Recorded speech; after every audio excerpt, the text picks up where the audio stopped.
Hey everybody, welcome to the Villa Kino Twitch channel. My name is Matt. My name is Christy. I'm playing on my Sith Sorceror, Toal. I'm playing my Karayna. She is an assassin. So we're playing Star Wars The Old Republic, and we're going to be having a conversation about the most recent episode of Obi-Wan Kenobi, episode 5, that has just finished screening on Disney+. A very exciting episode. We're going to be running through some planetary heroics in the background, something we can, on the whole, do on autopilot, and having, like I say, a conversation about the most recent episode of Obi-Wan Kenobi. We will be discussing spoilers, so we're presuming that everybody that has signed in or that is listening in without signing in has just watched the episode and is excited to hear about it and talk about it as we are. Yep, and that was quite an episode. But yeah, so let's jump in and we'll start at the top, rundown. Alrighty. Yeah, there were some really, really cool things in that episode. The standout, I think, was the flashback scenes to a younger version of Obi-Wan and Anakin Skywalker, of course. And fantastic to see Hayden. I really got the impression that they did very little in the way of de-aging, digital or by makeup, because he looked like a current version of Hayden Christensen playing him, but I actually liked that. I'm glad they didn't overdo it. It was quite cool to see Hayden returning as a face character. Yeah. And on Coruscant, on a presumably a bit of a training arena associated with the Jedi Temple. It was a great background and a great setting. Yeah, there were a couple of things that I was really hoping for to see in this one, and a flashback with Anakin and Obi-Wan was right up there as one of the things I was really hoping to see in this series, and had to wait till the second to last episode, but it was worth the wait. I love that.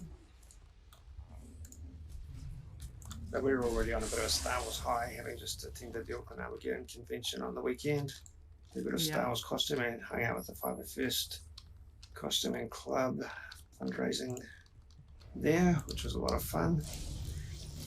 Caught up with Giancarlo Esposito's virtual panel, and not strictly on topic for what we're talking about here, but like I say, on a bit of a Star Wars high, and one more episode of Obi-Wan Kenobi to go, and it's kind of a big deal. Yeah, man. Doesn't feel like that long ago we were like, getting amped about celebration and knowing that the episodes were like hours away, and now we've only got one more to go. Less than an hour left of Obi-Wan, unless they give us a really long final episode, but there's a lot of talk about the potential for another season, and I don't want to get anyone's hopes up or our hopes up for that matter, but there's certainly room for it, and I think we've seen it in other podcasts and other streams that would be a very cool thing. So when we last saw Obi-Wan and Leia at the end of episode 4, we were highly, highly worried about the state of Lola, who had been reprogrammed into evil mode. Yeah. Fortunately, we did see a resolution to that later on in the episode. We'll get to that in good time, but very, very glad for that at least. Yeah, they didn't keep us hanging out too long. I don't want the kids to be worried, and they've got some cute toys to sell. Yeah, the main consequence of them being able to track Leia and Obi-Wan by way of Lola was that Vader and his Star Destroyer have made their way to Jabeam, where Obi-Wan, Leia and the other Force-sensitive escapees are hiding out.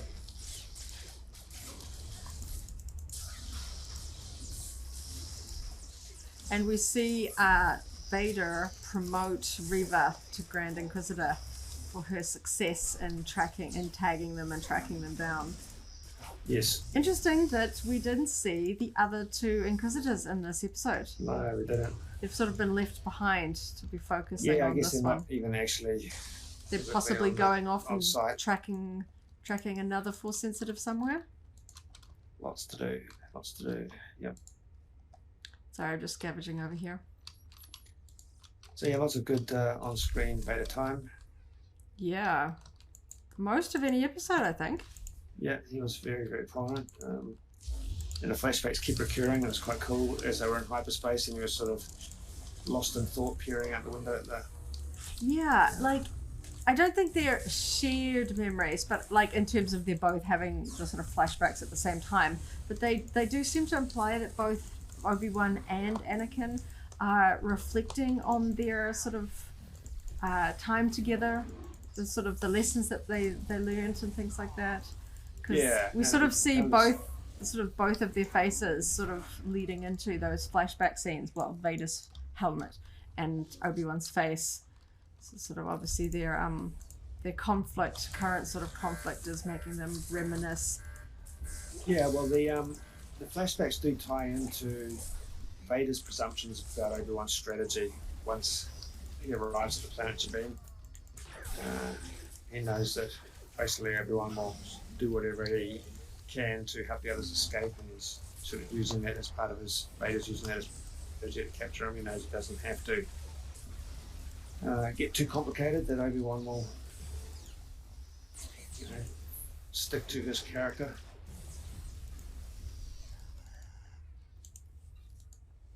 So we see some troop transports, two troop transports with all troops and the Grand Inquisitor's shuttle come down to the planet's surface. I like seeing Haja. Yeah. Good to see him returned. I think, in fact, we saw amongst the other refugees the woman that Haja helped escape or helped get on the path with her son on the planet Daidu. She is one of the refugees amongst the crowd. Yes, very cool to see Haja return, and he didn't get killed during the retreat, so we will see him again, likely. He's presumably still with Obi-Wan Kenobi. So yeah, like I say, a cool variant of the E-Web laser cannons. We had a double-barreled cannon, a heavy cannon they were using to work their way through the barricaded main doors of the path hideout.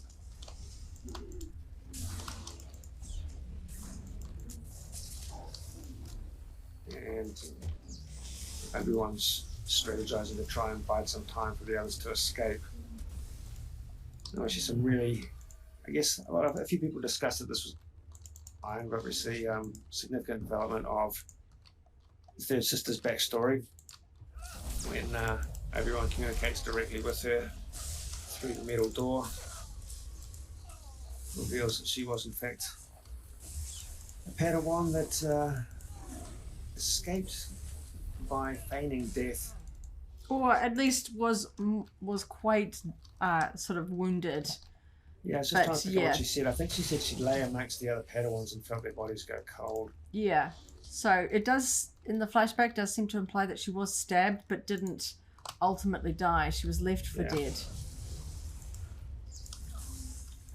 And obviously this has given her quite some anger, unresolved issues, being left for dead by somebody that she maybe not knew Anakin personally, but she knew of him, as I'm sure everyone in the Jedi Order would have.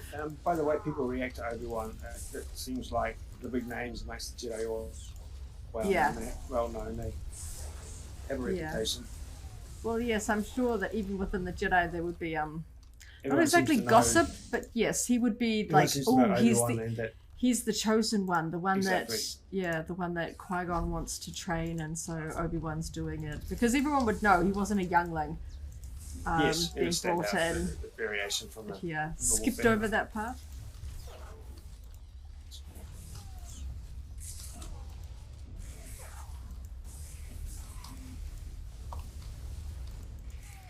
And giving us some more gut-wrenching flashbacks to Order 66. It seems like we can't escape it, can we? Well, those flashbacks means that we saw Hayden playing Anakin basically during Episode 2 era and Episode 3 era, which I thought was very cool.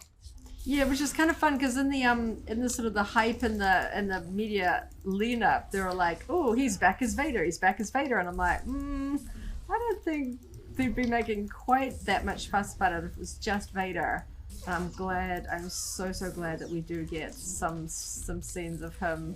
Well, it was back as Vader and back as Anakin. Yeah.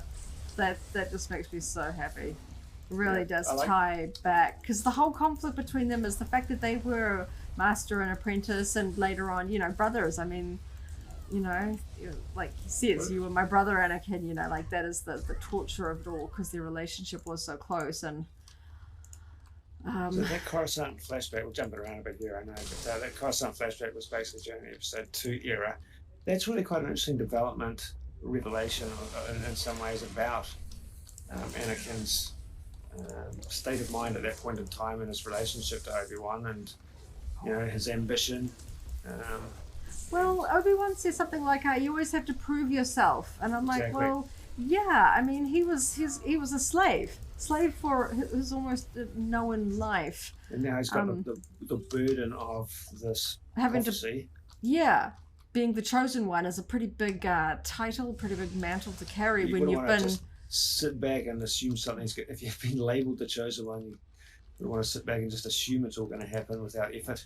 Well, and he would feel rather not ostracized, but he would feel a bit different to the other Jedi, the other sort of Padawans that had been raised in the Jedi. So he's still an outsider in this sort of community, and that does really sort of he seem. jumped a lot. Yeah, but at the same time, he's still not. He still feels like an outsider, like. In episode 3, where he's getting really upset about being on the council without being a master, he still feels like he's not really been fully accepted into the Jedi, that he's still getting like special treatment, but the wrong kind of special treatment. He feels like he's kind of not getting quite the involvement and respect in the Jedi that he's hoping to have earned by now, because you can see just how sort of over he's trying to achieve. But I really did enjoy those scenes. Some really interesting fight moves, and Well, on the whole, I mean, seeing them back like that.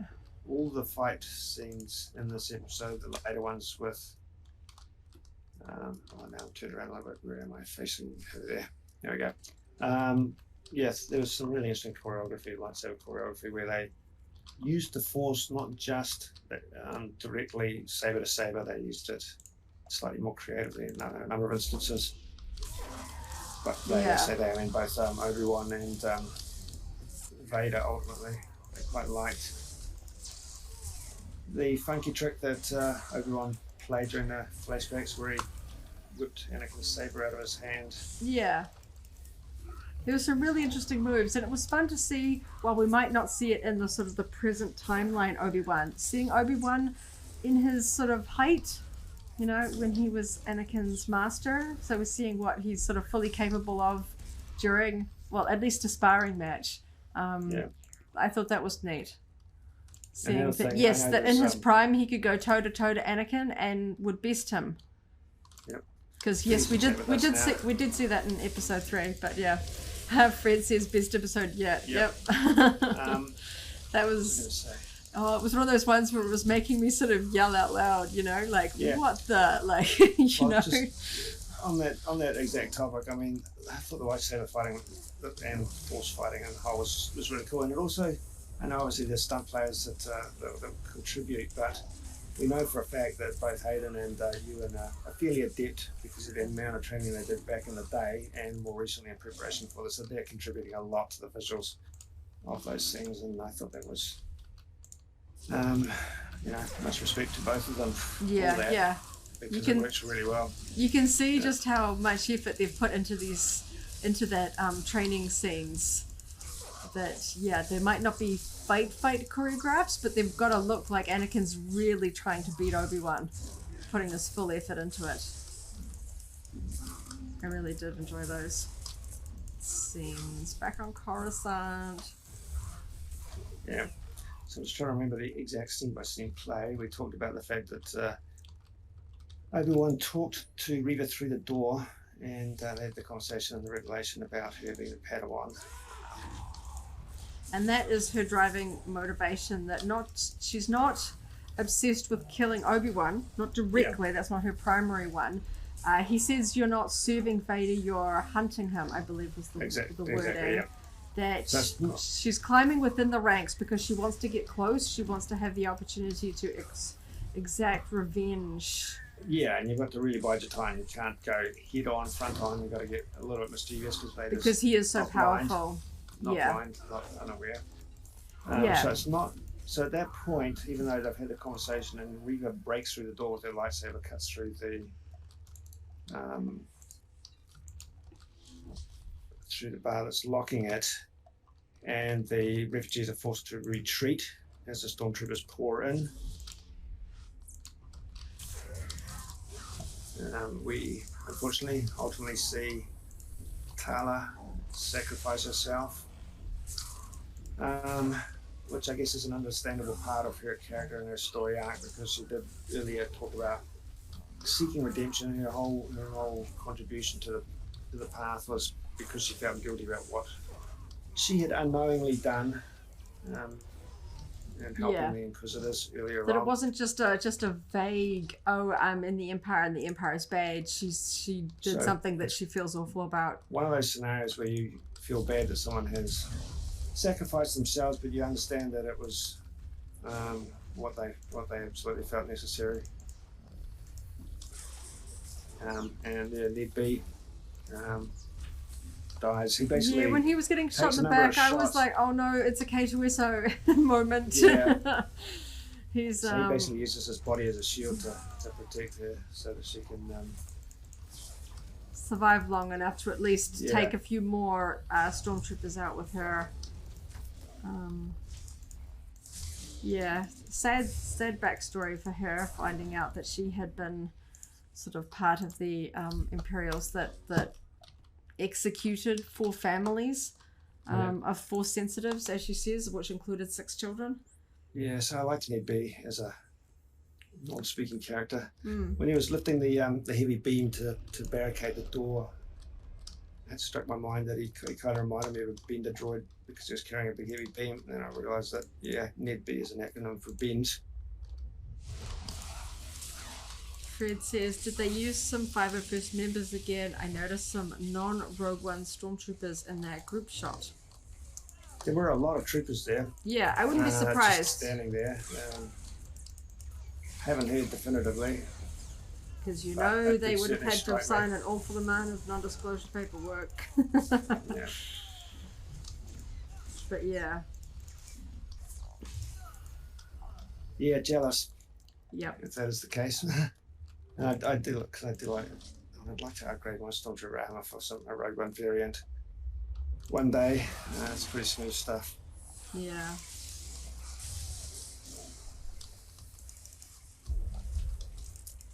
Yep, that was a lot of stormtroopers on set. And even though it's like, I don't know what it is about the black of the Purge troopers, I have such a hard time making out the details on them. They just kind of look all black. Very cool. And the blaster noise is different. Yeah, their weapons look more akin to Death Troopers. With the cool silver and blued metal on their barrels.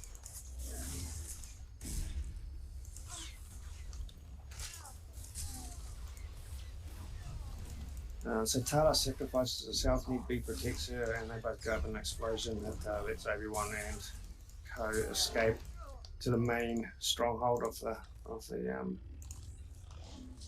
underground tunnel structures that they're in.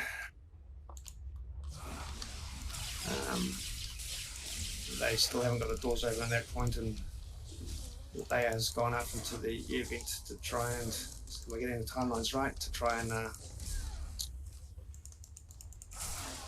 sort out what's the problem with the control system. I think at that point Obi-Wan does sense that that Vader is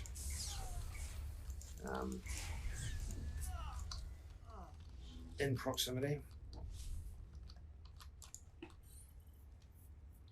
And also while Leia is working on the wiring and the vents, she fortunately notices that it's just a tiny restraining bolt that's causing Lola to be under remote control by the Imperials. I was Pretty so easy fix it. yeah. Pretty easy fix it in the end. I was worried it was going to be like a whole mess where they were going to have to like deactivate her and Yeah, do little robot surgery and yeah. It's just like, oh, it's just a little bug. That's cute. yeah, and Pulled it off and didn't even cause her any problems. yeah. She can get. I was worried that she might get actually physically attacked by Lola. Yeah. But Lola wasn't. She wasn't like turned evil. She was just being remote controlled. Yeah. Is what the is what the restraining bolt implies. Yeah. And then of course, yeah, once she's back to being helpful, Leia can solve the riddle and get the big bay doors open. Yeah, well, I don't know. I mean, I assume that Lola would actually have memory of what she did and contribute to them doing it.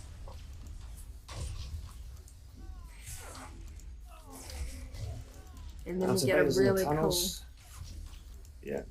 really cool moment with Vader. Yeah, Vader's in the tunnels. Everyone's made their way onto the shuttle. And we see some extreme force powers come into play. So yeah, my first thought was sort of like just Vader unleashed. You know, like just like pulling it out of the sky type moment. The kind of Vader powers that we know he has. We know he's, you know, capable of the things that other characters have done. But it was really fun seeing him do it. And then the moment where he does get the starship back on the ground, having pulled it out of the sky, and then just starts tearing it apart. I thought that was like, I don't know. I loved how just fast and just enraged that felt. It wasn't even sort of like pull one piece, pull another bit. It's just just in huge big chunks, just ripping into the side of it. Just vicious, you know. I thought that was a really interesting choice to show that side of him at that moment, feeling like he was within such close grasp to Obi-Wan. Because, the last time he met, he was trying to burn Obi-Wan alive. I wonder if he's become aware that Obi-Wan, you know, through the Force is becoming a little bit more back in touch. Yeah. And, whether there's any the longer he delays, the harder it's going to be. Any kind of shared recollection during the sort of the Force conversations. So I'm just going to go back up to my house to get out of here. Yeah. Yeah, whether there is actually any kind of connection through the Force as they remember their time, or whether he's just aware that Obi-Wan is regaining strength, as it were. But it was fun to see. Because I figure that if he can sense him in the Force, then he can sense him perhaps more strongly or in a different way.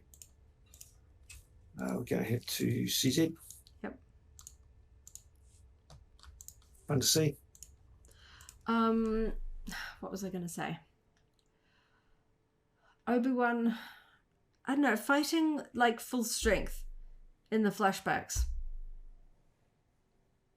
I think it was fun because we've seen him kind of being quite rusty, you know, and this is the Obi-Wan series. We do want those moments of celebrating the character, celebrating him for being the sort of the elite Jedi that he is and was. But we've seen him sort of crippled a little bit because of his time away, you know, out of training, his sort of pulling back from the Force and stuff like that. So I like those bits. I'm hoping we get a touch of that at the end. Yeah, well, everything's up for grabs now. The episode concluded with quite a shift in the whole plot. But before we get to that, we had a face-off between Vader and the third sister. That was a really cool scene. So she has failed, and Vader was displeased.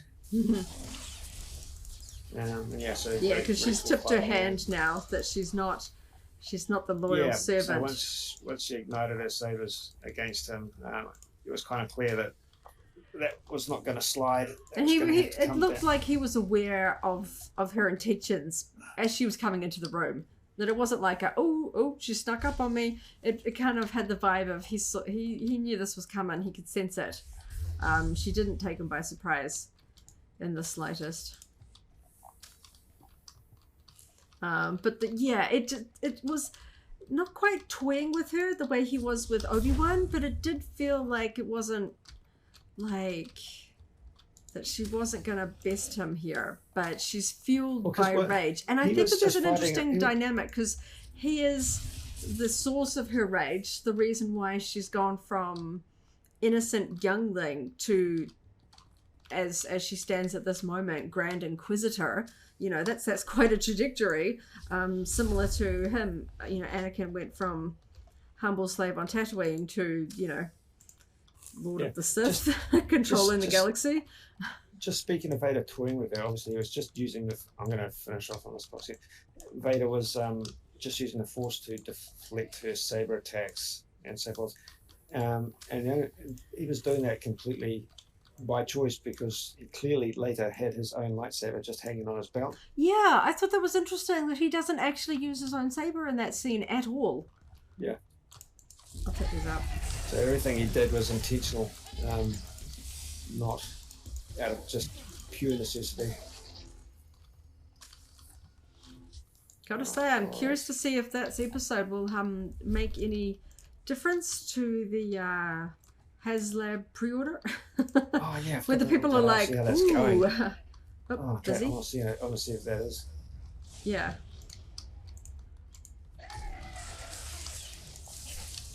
Because she definitely showed, and I thought one of the particular moments was interesting when he kind of spins, he grabs her saber and kind of twists it over, and she kind of goes with it and flips over to sort of follow its trajectory. But the other moment that I thought was really interesting when she's actually doing like the spinning, like Grievous style spinning that we know that the Inquisitors do because we've seen them do that in animated form. But that was really fun to see in live action, and when he sort of slows it down. Yep. I thought that was really interesting. He's just showing just how in control of that situation he is. I see one around here. The name around here, its name starts with Z. 2 Z people just ran around here. This one. Yeah. He certainly made himself out to be a very challenging opponent. Yeah. Well, because we know, I mean, that is the conundrum, isn't it? How do you do interesting fight scenes and tension when you know that Obi-Wan and Vader don't die? Is that all the toy containers we need? I believe so. Yeah, looks like it. So you've got to sort of rely on an interesting sort of tension. And yeah, I always knew that there was going to be more to. Sorry, I'm just going to grab the crafting mats in here. Yeah, okay. I think that's an interesting dynamic to her character, that she's gone. Her hatred for Anakin and her betrayal also kind of has Obi-Wan in her sights because she's like, why didn't you stop him? You were his master. Exactly. She didn't mention that when we were discussing it earlier, but it was quite significant, I think. Sorry, I'm taking that crystal. Okay, I'll grab the metal. Quite significant that, it's a hate triangle. Yeah. Between the three of them, Vader, third sister, and Obi-Wan for a number of different reasons. Yeah. Oh, yeah, and that's the other thing we didn't really mention. Obi-Wan knows that Reva is out to kill Vader, and she asked him, she made him stop and think if he can actually kill him should the need arise. Yeah, because he was like, we want the same things, and she was like, are you sure about that? Like, I want to kill Anakin. Are you sure that that's what, could you kill him? Would you want him dead? And she's like, oof, I cannot kill him. He's like, and it's like, he certainly gave it a good shot, but when it came down to delivering that fatal blow, he didn't. He walked away, and he knows that. He was wounded pretty severely, but not fatally. Not in the Star Wars universe. He's not fatally wounded. You grab the crystal, I'll grab the plant. Yeah. I thought that was interesting that she knows. I guess she knew that she would have to be ruthless. That you've got to go pretty dark in order to get revenge on Anakin and kill him for what he did. And I'm sure somebody will do screenshots to show, because there are some aerial shots and things like that where it looks like they kind of show him actually killing younglings from an aerial shot, to be sure. But definitely more sort of in your face than perhaps was depicted in episode 3, where it was implied all he did was ignite his saber. This one, he's swinging at them. Certainly in those aerial shots looking down, very, very, very, very quick. But I'm sure some deft screenshotting will show the extent of. Speaking of screenshots, there's a lot of text on the wall at one point that we need to read. When they get to the path. And the other thing that's going to need screenshotting is that case full of lightsabers. The one he picks up is a nondescript one, but I wouldn't be surprised if... Yes, whether there is somebody identifies something in there.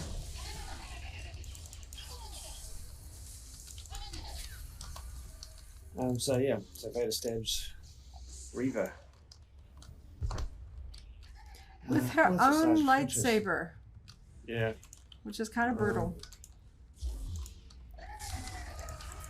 And of course we see that Grand Inquisitor is not dead. The original Grand Inquisitor. Yeah. Is not dead and comes in and is sort of dripping with disdain for her as always. And reclaims his Grand Inquisitor pin. His sheriff's badge, yeah. Yeah. Takes it back off and says something like revenge is great for sort of, what is it, self-preservation or something? Sort of, obviously he is filled with revenge, wanting to sort of get his revenge on her for trying to kill him. And also speaking to the way that her lust for revenge against Vader helped her survive the Order 66 attack. So I like that kind of echo there. Because we know that it's basically revenge that was the driving factor behind Darth Maul's continued existence. That does seem to be a driving force behind characters being able to survive a fatal lightsaber attack. So I don't know if they're just sort of harking back to that in a way, or just within this own storyline.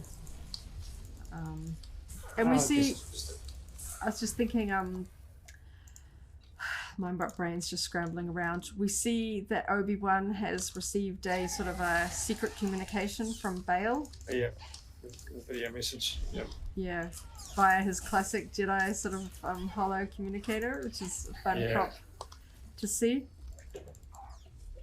And that doesn't feed into Obi-Wan's story so much directly, but it just gives the plot it means to give the surviving Reva another I'm not sure what she's going to do with that information. Is she going to... It's like, okay, so... She's aligned with it. Surely she won't want to redeem herself with Vader now. No, but will she use this information? Because they're both like, oh, he doesn't know about the children. Obviously referring to both of them. She doesn't know... Her kidnapping of Leia isn't because it's Anakin's daughter. It's only because of Bail Organa's connection to Obi-Wan. What's that? The writers have to be really careful with that information and who knows that information. Yes. I don't really want other people in the Star Wars universe knowing that doesn't work well. Yeah. Fred says, so it looks like we'll see one last duel on Tatooine, only because it's in the poster art. Well, yeah, so one of the words that's very clearly said in Bail Organa's message when Reva is replaying it off the damaged holo communicator is the word Tatooine and Owen. So she's got enough information, go and find an Owen that lives on Tatooine. We don't know if that is... Well, information she's going to... Owen last told her his name. Yes. She asked him what his name was. Yeah, so she might put two and two together. Because she could obviously sense something about him in that first episode. She seemed to be really sort of lingering on him. I think that would be quite fascinating. We don't know, like you say, they have got to be really careful and dodging around whether they know, but whether she's basically like, okay, maybe I can draw Obi-Wan out again because she's lost control of the situation. And she knows that Vader will go wherever Obi-Wan is, and that Obi-Wan is his main objective. It keeps him distracted. And when she tried to kill him, Obi-Wan wasn't there to serve as a distraction.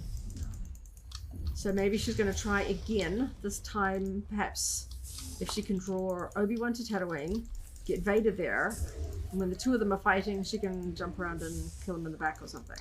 So that's my guess as to what that was implied by the fact that she now has that information. Yeah.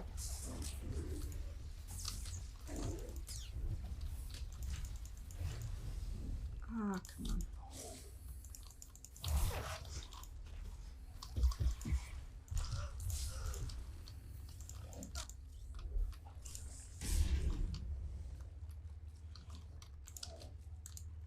Sorry, just killing these things over here.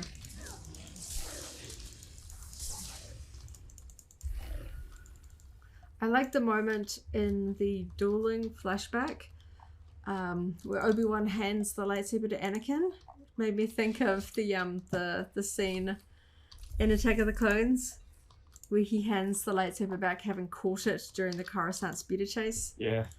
You get like a nice clear shot of the hilt, and you know, all that. I mean, honestly, the prop department must have had so much fun recreating the costumes, the props for those flashbacks. Obviously, it's a new environment, but there's just something so fun about that. I'm just going to exit this phase. But yeah, I get the feeling we're leading up to a final confrontation, and being on Tatooine would be pretty iconic, really. Like, it's the OG Star Wars planet, you know. Okay, what should we do next? Do you want to do something else quick? Should we go not do too long, probably. We'll go do a couple on Drum and Cast. No, I can't do Silas. We'll go do Drum and Cast real quick. Don't need to do all of them, just a few of them. I gotta exit this zone. Yeah, that's why I was running out of the phase. But yeah, there's some, definitely things to go back and screenshot, definitely things to kind of absorb. Oh, I would love it if they announced a book for this series. You know, like with the movies, there's usually a book, and you get a little bit more sort of insider detail, the characters' thoughts. You get a little bit sort of fleshed out, you know, the way that you can't really do in movies because people don't speak out loud what they're thinking all the time. Do you want a novel or behind the scenes material? Both. I would love a novel. Slowly but surely, Mandalorian's getting a comic series. Yeah, but that's a little still more just a straight translation of what we see on screen. I would love a novel. Junior novelization for Book of Boba Fett coming out. Yeah. Joe Schreiber's writing that one. Okay, let's do Craig. Okay. I feel like the dynamic between Anakin and Obi-Wan is just so deep. I mean, I need to sit down and read Brotherhood as well. There's been a couple of other things jumping out that I haven't had the chance to read that one. I feel like everyone that wants a little bit of a deeper dive into Anakin Obi-Wan's relationship is going to be running out and grabbing that one. It sucks that Star Wars novels don't hit bookstores in New Zealand very reliably anymore. Used to be that you could run out and buy them.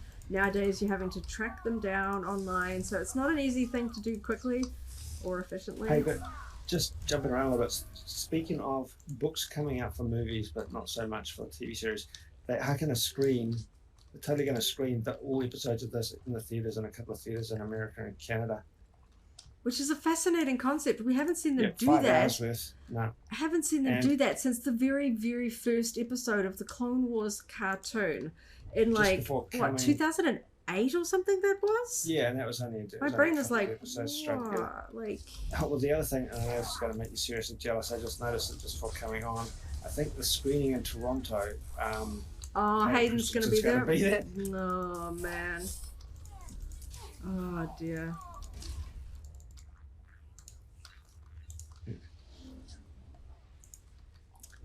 Yeah, that would be very, very cool to see in theatres.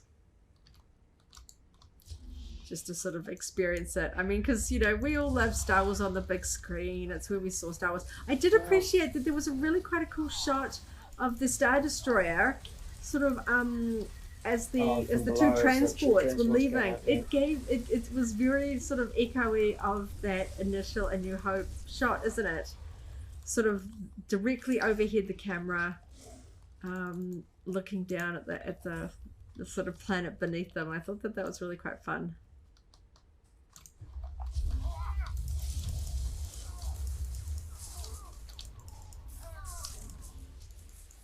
But overall, I thought that was a fabulous episode. I'm really digging it. Okay, we finished it. Sorry, mine finished while I was fighting, so I didn't see it. Oh, it's a good episode, but also, I don't like to think of these episodes necessarily individually. I do like to think of how they tie together, and I'm looking forward to watching them. And that's why I reserve judgment until the end. We don't always know about a character's motivations or where their story arc is going to go until we've seen the whole arc. The reason for mentioning that is that characters that you love can turn out to be the villain, or do something that sort of twists your appreciation of them, and characters that you could hate turn out to be, secretly working for the good guys and redeem themselves at the end of it. I mean, that's just part of storytelling. You don't always know where these characters are going to go. So I was really sad when Tala died. I thought she was a fabulous character. I've been sort of on the edge, feeling like she might not necessarily have lived to the end of it, but you hope, but yeah, I had a feeling she might not live to the end of it, and it was a sad death. That she didn't mean what she did. She's not an evil person and has spent the rest of her life trying to. She was implying to the fact that she had made little marks inside her holster of all of the people, the Force sensitives, or just people that she had managed to help rescue through the path. All these little white notches on the inside. So that she's, I guess in her head, what's implied there is that she's counting them out against the people that she helped kill. And she's trying to sort of undo the balance. That if she can rescue more than 14 people, that she will have in maybe perhaps some way atoned for the 14 she helped kill. Exactly. Okay, let's go do Possessed Hunter for a change up. Just while we wrap this up. And I was always a little bit suspicious that Ned B might not survive because the fact that they made him mute. I thought that makes him less cute and cuddly, perhaps. We get less attached.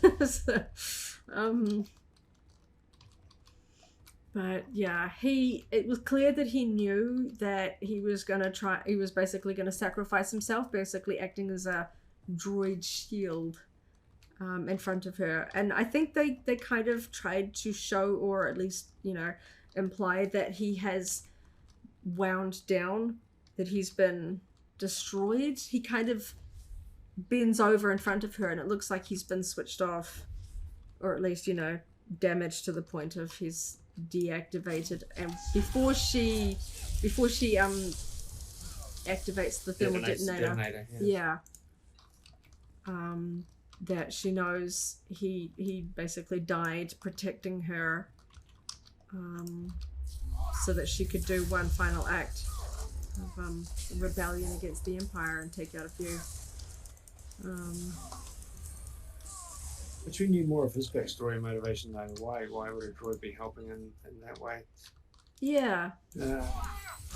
Beyond his programming.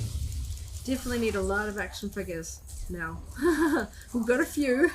Well, now we need a lot more. We've had more characters revealed in the retro collection than we have in the main line that's in TVC or back series. Or even the Funkos. Yeah, we've got Tala and Haja in the Funkos. Yeah, there's a Ned B in the retro collection, but we haven't seen that announced in the other series yet. Presumably we'll get it. Yeah. But not yet. I need all the merchandise.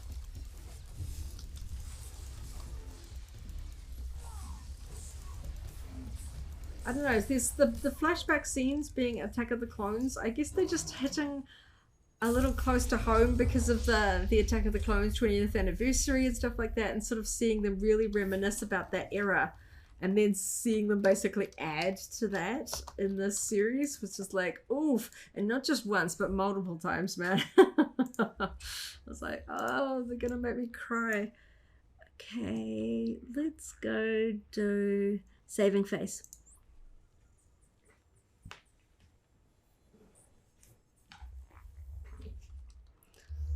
So I'm just trying to think if there's any sort of major components that we've forgotten to mention or talk about, just because there were some really amazing sort of pieces that really jumped out at me. So yeah, I'm sure there'll be lots of sort of Easter egg analysis.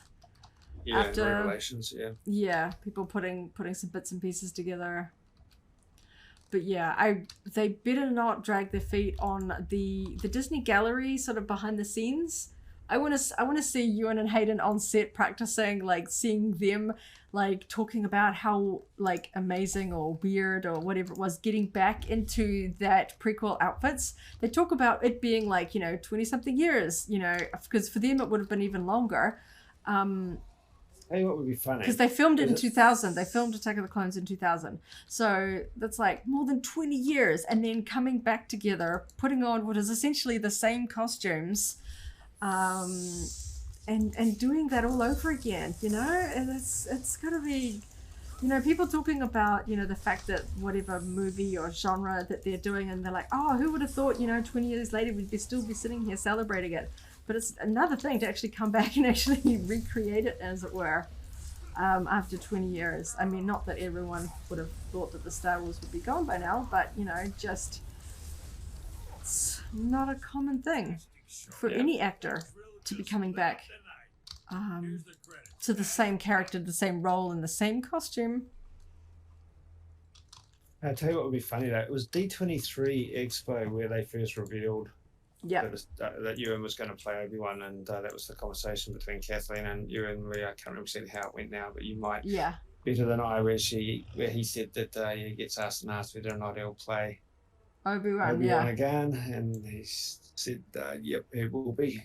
They could straight up repeat that exact word for word at the D23 Expo in September if they're going to do another season. That would be pretty poetic. Yeah. Okay, let's do Friends of Old. We've got Iratzi joining us in chat. Sorry about pronunciation on your name there, but thanks for joining in. Yep, it was a great episode. I loved it. It had me on most of the main points, but yeah, I think it's going to be well received. It had me on the edge of my seat the whole time. Honestly, there was some really great moments. I'm going to go this way. As soon as it opened and we saw sort of a Coruscant skyscape straight. I was like, oh my gosh! At first I thought it was going to go. I was like, it wasn't Order 66 because that was at night. This was daytime. So I was like, no one that we know currently involved in the story. So if it was on Alderaan, we'd know it was going harking back to Bail, but that's not where it was. Yeah. So. Yeah, it does make me wonder if we're going to see Bail. Next episode? Yeah, whether we're going to sort of get Obi-Wan going, hey, here's back, or is she going to get taken back to Alderaan, and he's going to go, and he's going to stay on Tatooine because something's going to happen in this next episode. We can't have Leia and Luke cross paths. Yes. So they've got to go back to Alderaan before whatever jeopardy Luke is going to face and need rescuing from. So it takes place, I would think. Yeah, good point.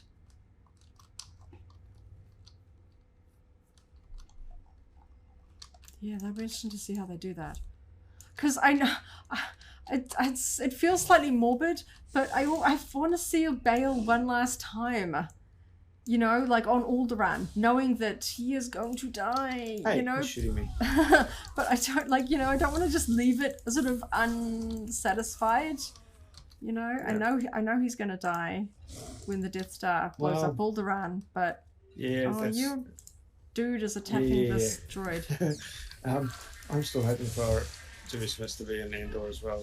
Yes, I know. There's a pretty good odds if they get him back. They get like, sense. Okay, we just change up a shirt and you know, while I've got you in costume and makeup, you know, let's film a couple of scenes over here. They filmed, the principal filming was done in 2 different locations, 2 different continents, but they could film Bail Organa scenes wherever it's convenient for him. And just do them on the volume against green screen or whatever and stick them in somewhere else. Yeah, it's not exactly unheard of. I've got all my thing. Yep, I got them too. Yep. But yeah, I think it was brilliant seeing Vader at what it felt like more of Vader at full power. You know, we've given him enough time in the Bacta tank. You know, he's been healing up. He's been practicing. We get to see him sort of powered by rage because he's full on. He wants revenge on Kenobi. And we know what sort of rage and revenge does for people's powers in the Force. So I think that was fun seeing him do that. The sort of the power that we've seen in video games and seeing other characters.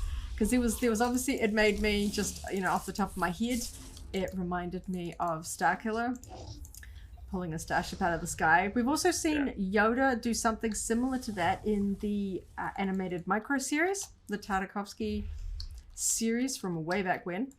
And obviously Rey sort of fighting with Kylo, sort of force pulling the starship in the sky. And I was like, well, if anybody could do that, Vader could. We know, even though he doesn't exactly have all his limbs, he's very adept at using the Force to push and pull things around. So it was really fun seeing him do that a lot in this episode. Can't get him over the edge. Yeah, for sure. Like, even just during fighting, like, he wasn't throwing objects, but just the way that he was pushing and pulling Reva around. Because we saw him do it with Obi-Wan. You know, pushing and pulling him around is really interesting. Because obviously we know in, like, the fights with Luke on Bespin and stuff like that, where he's just, like, throwing stuff around and...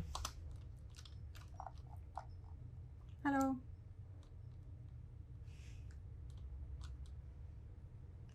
I like the speeder. I've got to put it on my bar. I haven't got that one on my bar, so it's not easy for me to pull out at a moment's notice. I've just got all my beasties on this girl. I'll just keep going. Yeah, your friend's not mine. Yep. So if that's what they give us in the second to last episode, oof, I don't know that I'm entirely emotionally ready for the final episode. Either just for what the last episode contains, but also knowing it will be the last episode. Potentially the last, you know, if they don't give us a sequel of sorts.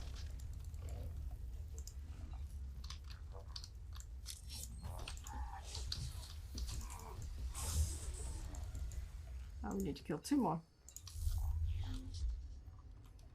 I got 3 on my list. You still got 1 just out of range from me.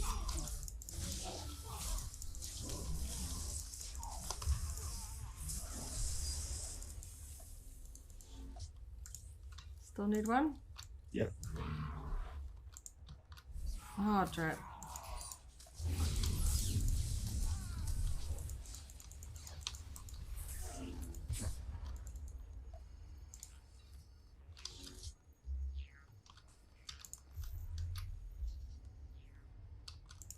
Hang on, I'll just stealth this guy for you. Boop. Oh, what the... Oh, that's him! Oh, gosh. I thought that was you. Are you fighting them? Oh, no, man, I sleeper darted them and then it was just a slam. And I was like, hang on, I just stunned them. Okay, then that wasn't you. Nah. Okay, good to know. Oh, dear. Fred says, Disney have said limited time before. I have faith they will renew. Well, yeah, I know that's one of the best bonuses about streaming services is that they don't need to listen to, you know, some clickbait articles or whatever some loudmouth on the internet thinks. They can look at just how many hours is watched, how many people watch it again. You know, we know that Netflix knows how many times people watch, you know, Stranger Things in the weekend it drops. They can see all of that. It's just too hard to resist. They can see, yeah. This show broke records for Disney Plus on its opening weekend in terms of streaming hours. It's got pulling power. It's going to be too hard for them to resist. Yeah, getting those two back. There's so much about because when it comes down to it, really, the relationship between Anakin, Obi-Wan, and Padme is like a basis for the whole saga, really. No, not only in terms of Disney. It's pretty clear Ewan wants to again, and I really get the vibe that Hayden is enjoying the renewed. I sleeped him. Yes. Coming back to Star Wars, because yes, he was acting before he got cast in Star Wars, but you can't deny that Star Wars was a huge. It's a huge thing on anyone's resume. You can be, your first thing. You can be unknown. Even the likes of Liam Neeson, who has a pretty, extensive acting career, they still get known for their work in a Star Wars project. And that, speaking of him, is like my one last thing. I've gotten my fix of seeing Anakin and Obi-Wan together. I need that Qui-Gon voice, or dare I say it, a Qui-Gon Force ghost. Yeah. They gotta give me something. Final episode, they gotta do it. They have to. They can't leave us hanging, because they haven't talked about it for like 2 episodes now. They didn't touch on it in the last one and this one. They didn't touch on Qui-Gon, but I feel like they're like waiting for people to forget, and then they go, bam, here's Qui-Gon. I'm very, very keen for the Tales of the Jedi animated series as well. Makes you wonder if, we know, because Liam Neeson's going to show up on that, yeah. But they also could give us an Anakin Obi-Wan episode in that. We don't know all the characters. That would be fascinating if we saw like the Yoda Qui-Gon Obi-Wan Anakin Ahsoka, like threaded all together in sequence, in order. Yeah, it would be fascinating. It would. If we got a little bit of each of them, each of those relationships. No, this way. Oh, I suppose you can't go that way, but I like going down this way. No, it's not with you too.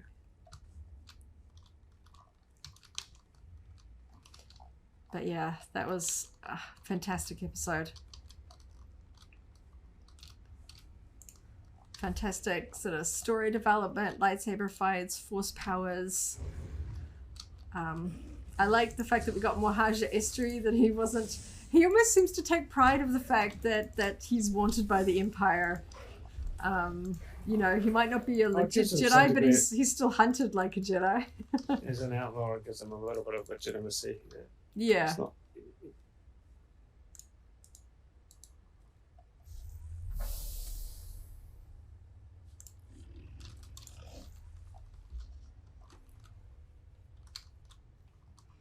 And I did like the moment of sort of misdirection where you think Vader has captured all of the escapees, only to find out that it was hiding behind it. Yeah, a little bit like Rey's thinking she killed Chewbacca moment.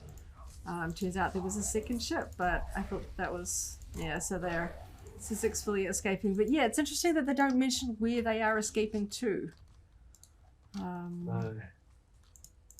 Because they said help us get these people out, then I'll take you wherever you need to go, or something to that effect. So we'll just tow them. You can usually outrun them; they break off before you get to the door. Get there.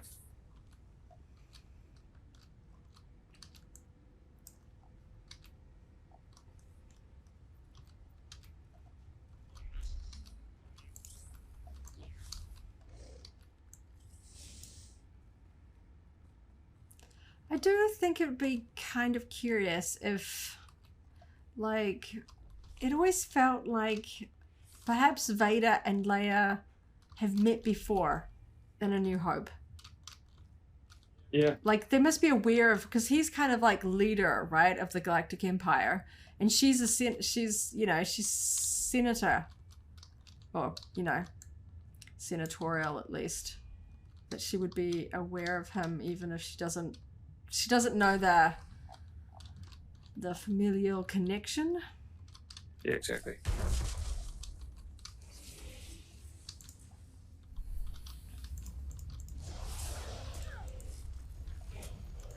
Oh, but now we've got less than a week to go. Oh, it's kind of crazy when they're screening this early in the day as well. It's almost too early. You got to rush in there at 10 to 7. Yeah. Kind of funny. It's fun though. It's not like late. Well, yeah. You can like rush through dinner so that you can sit there and pay attention, make sure you get all your household chores done. So you've got the time, but yeah, it means that for fans like us, we can watch them a couple of times before we go to bed. So yeah, I think we've covered most of, well, at least all of the major bits that really stood out to us. That was just such an exciting episode.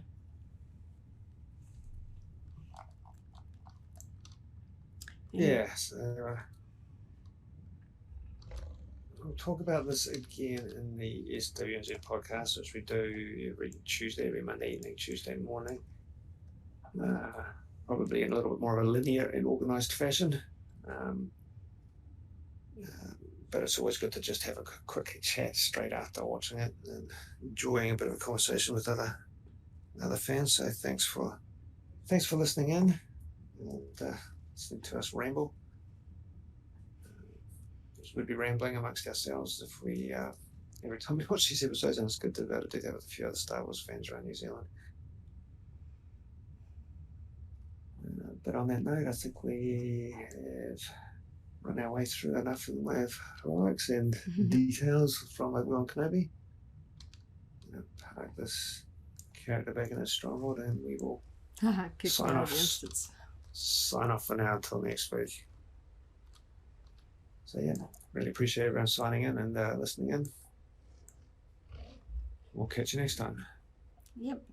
Thanks everyone, and may the Force be with you. If you enjoyed this video, go ahead and give it a like, check out our other videos, and subscribe for alerts about new uploads. Thanks for watching, and may the Force be with you.